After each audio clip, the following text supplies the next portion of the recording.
Allez, bonjour à tous, j'espère que vous allez bien. Aujourd'hui, analyse de Taylor, donc le token TRB, puisque c'est une crypto qui a fait pas mal parler d'elle ces dernières semaines, qui nous a fait une bonne performance, là, un x6 à peu près. Donc voilà, x6 en un mois et demi.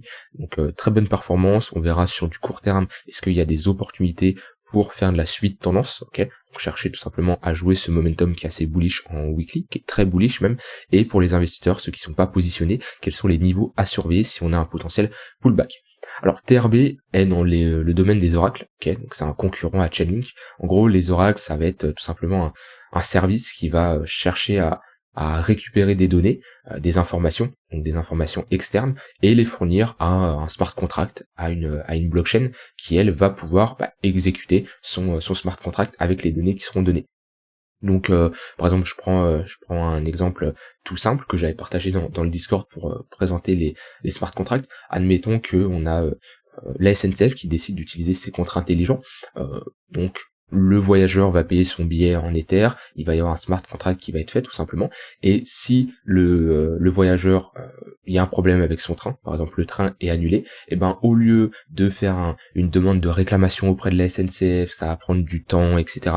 Ça fait perdre du temps, de l'énergie et de l'argent, et ben le smart contract s'exécute automatiquement et rembourse la personne. Le problème c'est, sans les oracles, le smart contract ne peut pas s'exécuter, puisque qu'est-ce qu'on a besoin si le train est annulé ou même si le train est en retard? On a besoin de données externes, d'accord? On a besoin du temps, ok? On a besoin de l'heure, on a besoin des informations au niveau de la SNCF, dans leur base de données sur les trains, voilà. Et tout ça, c'est les oracles qui vont permettre de, voilà, ça peut être via des capteurs, des données météorologiques, des résultats de élections présidentielles, des résultats sportifs. Bref, ce qu'il faut comprendre, c'est les oracles, c'est récupérer des informations, des données du monde externe. Voilà. Et comme je dis, pour l'adoption de l'écosystème crypto, c'est un point essentiel parce que les smart contracts ne peuvent pas fonctionner sans les oracles. Voilà, c'était le petit cours un peu fonda.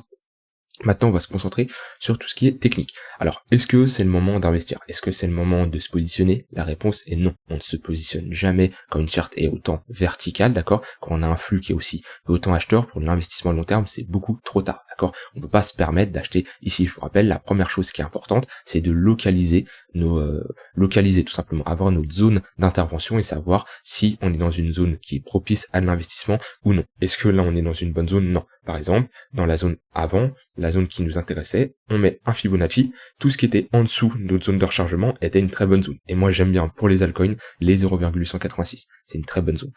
Et quand on voit qu'on arrive sur ces zones-là et qu'on structure des W, on a un W ici, on a un W plus petit ici, dans un plus gros W qui est ici, tac, tac, tac, tac, dans une plus grosse structure. Alors là on la break, mais on pourrait voir ici une plus grosse structure. Bon, elle peut pas jouer ici parce que la ligne de coût est trop élevée, mais voilà, on a ici des premiers W, des premiers W, et ça, dans une bonne zone de localisation, ou juste avant, on avait fait également une structure de bottom.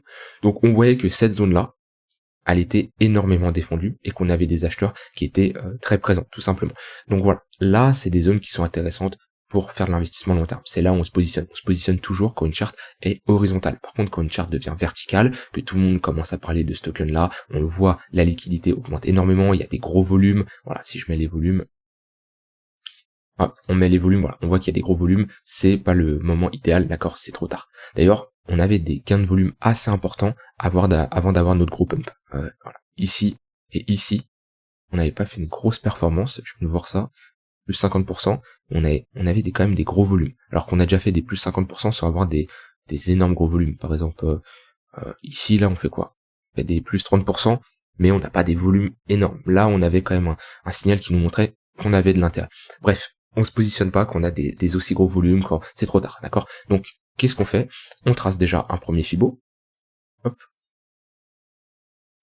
Donc déjà, qu'est-ce que ça nous dit? La zone idéale, si on cherche à avoir un bottom, c'est notre zone de rechargement. Idéalement, la zone des 0,186, c'est-à-dire, moi je préférerais cette zone.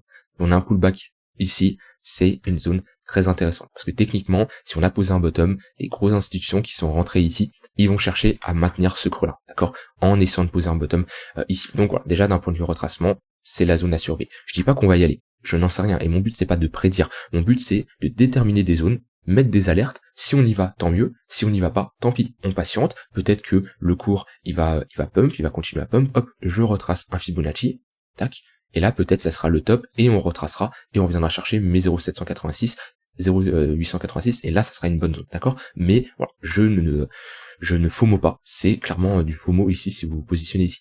Une zone qui peut être intéressante à surveiller, c'est cette zone-là, hop, qui est également une bonne zone de support et de résistance, donc en confluence avec notre zone de rechargement de toute façon. Donc voilà, zone de support, résistance, etc. Donc on la flippe à nouveau en support. Bref, la zone un peu parfaite, si on revient, c'est chercher un TRB entre les 15 et les $20. Donc voilà, c'est vraiment la zone à surveiller. Ou si on a un pullback, éventuellement, ça peut être une très bonne zone. Après, attention, hein, ça dépend de la manière où on y va. Si on a juste un retour assez violent, ça peut être juste un pullback. Si par contre ici on fait une pattern de distribution et on vient chercher cette zone, vaut mieux attendre ici une pattern d'accumulation pour inverser la tendance baissière qu'on a instaurée. Ça dépend toujours de la manière où on y va. Vous voyez, ici on a fait clairement une grosse pattern de distribution. Il y a une différence entre structurer un W, pump et avoir un retracement à pullback. Là on a juste un pullback, d'accord, et on fait quand même un moins 50%. Ok. Donc si on revient ici, on ferait quoi? On fera moins 70%. Ok. Ça fait quand même beaucoup. Mais c'est tout à fait possible. Voilà, là on a un pullback net, d'accord. Par contre, ici, on a une distribution, d'accord. Donc là, quand on a un pullback comme ça, on peut juste se positionner sur le pullback. Quand on a ce genre de pattern de distribution, on attend de l'autre sens d'avoir une accumulation. Donc ça, c'est pour du long terme, tout simplement. Hein. Comme je dis, je ne chercherai pas à me positionner ici. C'est beaucoup trop tard. On est clairement sur résistance. D'ailleurs, le momentum est clairement bullish avec cette divergence haussière qui est validée depuis un moment. Ok, hop, creux plus haut sur le MACD, creux plus bas sur le court. D'un point de vue court terme, hop. Alors moi sur les altcoins je fais très peu d'intraday, ok, l'intraday je le fais sur le BTC. Ça peut m'arriver sur des altcoins, mais vraiment soit des altcoins top market cap, qui ont beaucoup de liquidité, beaucoup de volume, ou éventuellement oui sur TRB ça aurait pu être une possibilité quand on avait vraiment un gros pump avec énormément de volume. Voilà, ici le tunnel 15 minutes on le maintient bien. Si je me mets en 1 heure et on y retourne, voilà, hop, là c'était des zones intéressantes. On avait un gros pump comme ça, de toute façon, le signal vraiment sur du court terme, c'est quand le 15 minutes crosse le 1 heure. 15 minutes qui crosse le 1 heure, on peut chercher des longues. Hop. On cherche des longues dans le 15 minutes, au moment où le 15 minutes break, ok, affaiblissement, on rentre peut-être dans un range court terme, hein. Donc là on peut voir qu'on était ici dans une sorte de box, ok, et le tunnel 1 heure c'est une opportunité. On repart à la hausse, pareil, les opportunités dans le 15 minutes, ça sera des opportunités de longue. Et au moment où ça cassera, des fois voilà, on pose un bottom beaucoup plus bas que le tunnel 1 heure, mais 15 minutes, 1 heure, très bonne zone d'opportunité pour faire la suite tendance sur du court terme. Maintenant, ici, qu'est-ce que je constate? On a, alors déjà, je vais juste voir si on a une perte de momentum en daily. Ouais, on a une perte de momentum. Hop. On a une divergence baissière ici. Alors, elle n'est pas encore validée, ok, mais on a un premier signal d'affaiblissement. Alors, ça veut pas nous dire que ça y est, on est sur un top de marché et qu'on va retourner tout en bas. On peut être tout simplement sur des corrections. On a eu ici une première correction, on a eu une impulsion haussière, on a eu ici une seconde correction. Rien ne nous empêche d'avoir une troisième impulsion haussière pour avoir une nouvelle correction un peu plus forte, ok. Mais ouais, enfin là, on est quand même sur notre troisième impulsion. Première, seconde, troisième. Bon, en général, plus vous arrivez tard dans une tendance, plus elle a de chances de se retourner. Alors c'est pas une raison de shorter, ok, mais en général après 3 impulsions à la hausse, et on pourrait même en voir 4. 1, 2, 3, 4. Ouais, on peut en voir 4. En général, après 3 impulsions à la hausse, ça commence à faire beaucoup et vaut mieux réduire son risque pour ne pas se prendre un top de marché, ok. Voilà. Première impulsion, deuxième, la troisième elle est jouable, déjà la quatrième comme je dis ça fait beaucoup et on voit vu qu'on pousse tout simplement à la divergence baissière. Et surtout sur du court terme, on a cross déjà notre tunnel 15 minutes, ok, donc on a un affaiblissement et on a une confirmation comme quoi on a de quoi retracer. On est ici sur une bonne zone de localisation. Précédent sommet plus tunnel 1 heure, voilà, c'est une bonne zone pour chercher des longues. Par contre si ce niveau casse, la prochaine zone qu'il faudra surveiller c'est elle. Donc vous voyez, hop, je ne cherche pas à prédire si on va aller là, j'en ai aucune idée. Par contre, c'est une zone très intéressante pour éventuellement chercher à jouer ici un bottom pour un retracement. Alors pas spécialement un nouveau sommet, mais même déjà ici, si on vient chercher cette zone et qu'on nous offre un setup d'entrée, rien ne nous empêche de rentrer ici, mettre une zone d'invalidation par exemple ici, et chercher un TP ici. Voilà. On mise pas un nouveau sommet, ok, mais on vise un retracement dans un potentiel top de marché. Donc voilà, comme je dis, sur du court terme ici, on est dans une bonne zone, même si on enfonce quand même sur le MACD, ça aurait été mieux qu'on pousse à la divergence haussière pour nous montrer qu'on a un affaiblissement. Donc comme je dis, on est sur support, mais j'attendrai clairement une structure éventuellement pour me positionner et viser cette liquidité ici. Maintenant, si on n'a pas d'acheteur qui se remonte sur cette zone de prix, la prochaine target, elle est ici.